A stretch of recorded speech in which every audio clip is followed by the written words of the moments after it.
स्त्री को इस सृष्टि की सबसे अबूझ पहेली माना गया है। स्त्री की प्रकृति को समझना मुश्किल ही नहीं, नामुमकिन सा लगता है। ऐसा भी कहा जाता है कि खुद भगवान से भी अपनी इस रचना को समझने में चूक हो जाती है। 1 मिनट में सृष्टि का निर्माण करने वाले भगवान को भी इस स्त्री की रचना में काफी समय लग गया था। देवदूत स्त्री की रचना में लग रहे समय को लेकर भगवान से सवाल करने को विवश हो गए और फिर भगवान ने देवदूत के सभी सवालों के दिए कुछ अद्भुत जवाब।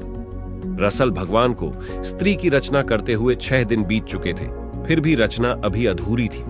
ये देख देवदूतों ने भगवान से पूछा कि हे भगवान, स्त्री की रचना करने में आपको इतना ज्यादा समय क्यों लग रहा है? तो भगवान ने जवाब दिया कि क्या तुमने इसके सभी गुण देखे हैं? ये मेरी वो रचना है जो हर हालत में डटी रहेगी। स्थिति चाहे कैसी भी हो, ये सबको खुश रखेगी, अपने परिवार और सब बच्चों को एक सा प्यार देगी। इसमें बीमार होने पर भी कई घंटे काम करने की क्षमता होगी। भगवान की बातें सुनकर देवदूत हैरान रह गए और पूछने लगे कि क्या यह अपने दोनों हाथों से इतना कुछ कर सकती है? भगवान ने जवाब दिया, बिल्कुल, इसीलिए तो यह मेरी सबसे अद्भुत रचना कहलाएगी। यह सुनकर देवदूत ने जब पास जाकर भगवान की इस बनाई रचना को हाथ लगाया तो कहने लगी, हे प्रभु, ये तो बहुत नाजुक है। जवाब में भगवान ने हंसकर कहा, बाहर से ये नाजुक जरूर है पर अंदर से उतनी ही मजबूत है।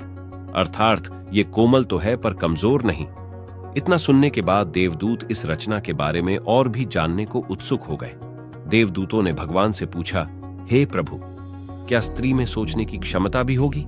तो प्रभु ने जवाब में कहा, ये न केवल सोच सकेगी बल्कि हर समस्या का मुकाबला करने की क्षमता भी रखेगी। दरअसल देवदूत ने जब पास जाकर स्त्री के गालों को हाथ लगाया था तब उन्हें कुछ पानी जैसा प्रतीत हुआ था। उन्होंने भगवान से पूछा कि हे भगवान, इसके गालों पर यह पानी जैसा क्या है? तो भगवान ने जवाब दिया कि ये इसके आंसू हैं। जवाब सुनकर देवदूत हैरान रह गया और पूछा, आंसू पर वो किस लिए? इसके जवाब में भगवान ने कहा कि जब ये कमजोर पड़ने लगेगी तो ये अपनी सारी पीड़ा आंसुओं के साथ बहा देगी और फिर से मजबूत बन जाएगी। अपने दुखों को भुलाने का इसके पास ये सबसे बेहतर तरीका होगा। साथ ही भगवान ने कहा कि ये इसकी ताकत भी होगी। देवदूत ने यह सुनकर जवाब दिया, भगवान, आप तो महान हैं। इस रचना को आपने बहुत सोच समझकर बनाया है। तो भगवान ने कहा कि यह स्त्री रूपी रचना हमेशा अपने परिवार की हिम्मत बनेगी और हर परिस्थिति में निश्चल रहकर ही समझौता करेगी। तो देवदूतों ने कहा, हमें लगता है कि यह रचना संपूर्ण है।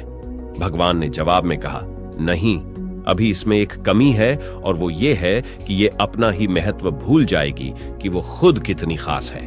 प्रिय श्रोताओं, भगवान द्वारा बनाई इस रचना की कथा को देखने के बाद आप भी जान गए होंगे कि आखिर एक स्त्री में इतने गुण क्यों पाए जाते हैं। फिर चाहे मां हो या बहन या पत्नी, उसका हर रूप परिपूर्ण है। इसलिए आप भी भगवान की बनाई इस रचना को जानिए और स्त्री का सम्मान कीजिए। दोस्तों, हमारे द्वारा बताई गई इस जानकारी को ज्यादा से ज्यादा शेयर करें और अगर आप हमारे चैनल मितवा वॉइस पर नए हैं तो ऐसे ही जानकारी पाने के लिए हमारे चैनल को सब्सक्राइब जरूर करें। मिलते हैं किसी अगले वीडियो में।